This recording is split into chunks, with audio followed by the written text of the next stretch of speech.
When you talk about the future in English, there's a common phrasing pattern that many learners encounter.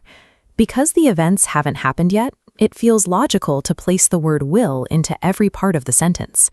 This scenario from the text illustrates the conflict.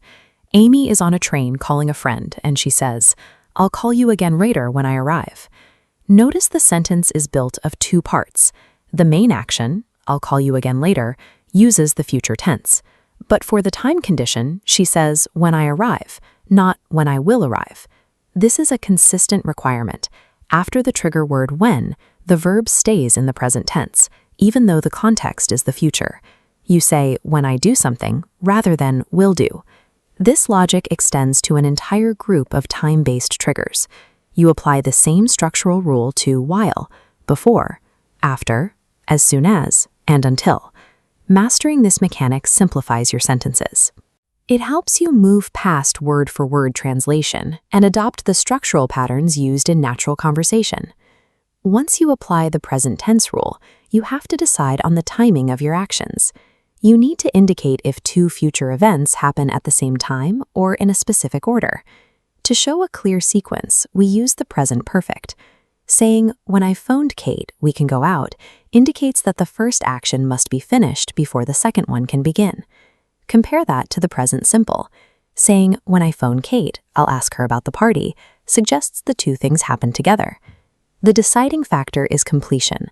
The present perfect is used specifically to show that one task is fully concluded before the next one starts. The choice of tense sets the logistical timeline for your plans.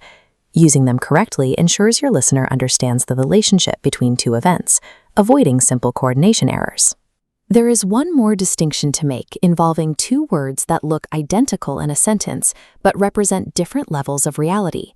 In this comparison chart, the first column shows if. This word is used for things that are possible, conditional events where the outcome is not a certainty. The second column shows when.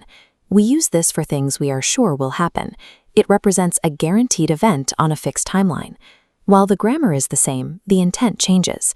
If I go out means it is possible. When I go out means it is a plan. Choosing between these two words allows you to communicate exactly how much certainty is behind your statement, clarifying your intentions to the listener. Let's apply these rules to a few examples. These exercises cover the baseline present tense rule, timing, and the difference between if and when. Pause the video here and choose the correct form. Here are the results. For the first, we use "you go out" because it follows the word when. In the second, "stops raining" shows the sequence must finish. And in the final example, we use "if" because being late is a possibility, not certainty. Applying these rules to specific problems is what moves you from understanding the theory to using it accurately in conversation. We can summarize these patterns into a final framework. Use the present tense after time words, use the present perfect for finished sequences, and choose if for possibility versus when for certainty. Following these structural guardrails allows you to communicate future plans with clarity and precision.